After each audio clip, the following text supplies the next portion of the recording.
құрметті көрермендер, арнамызда Алаш ТВ бүгінгі қысқа жаңалықтармен таныс болыңыздар. Қазақ тілі декадасының ашылуы. Оқушылар арасында өтілген іздемеде апталықтың 10 күндігінің жоспарымен таныстыру. Қазақ тілі бірлестігі ұйымдастырған рухани көш керуенінің сапары. Алаш ТВ арнасының басты жаңалықтарының бірі қазақ тілі мен әдебиеті апталығының тақырыбы «Тіл кемел болашақтың тірегі» атты 10 күндіктің декаданың басталуына орай қазақ тілі мен әдебиеті пән мұғалімдерінің көш керуені, рухани көш керуенінің жүруі үлкен жаңалықтардың бірі болып тұр. Сәлеметсіздер ме, құрметті Үшван Қоңырманды оқиятындағы мектептің мектеп әкімшілігі. Көшіміздің шашуын шашырды қалай қарайсыз?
Балам, қолыңды жай балам, аспандарың ашық болсын, замандарың қиыш болсын, ұлыс оң болсын, ақ мол болсын.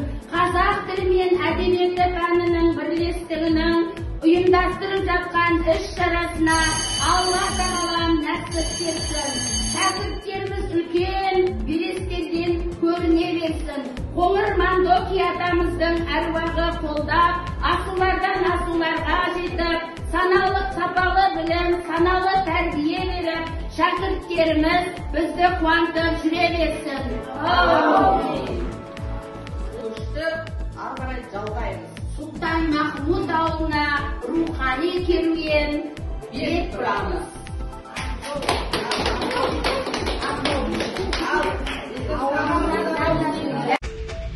Тіл кемел болашақ атты 10 күндіктің ашылуы ерекше үлкен рәсімде аталып өтіліп, оның ішінде жасалатын 10 күндіктің жоспары оқушылармен таныстырылып өтілді.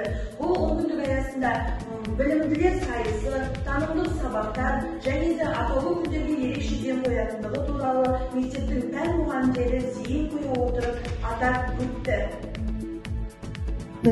Биылғы оқу жылында ең алғашқы болып қазақ тілі бірлестігі өздерінің 10 күндіктерін ашып жатыр. Апталықтың ашылуы құтты болсын. Қайырлы күн, қымбатты оқушылар, құрметті ұстаздар. Тіл кемел болашақ тұғыры тақырыбындағы қазақ тілі мен әдебиеті пәні 10 күндігінің салтанатты ашылуына қош келдіңіздер.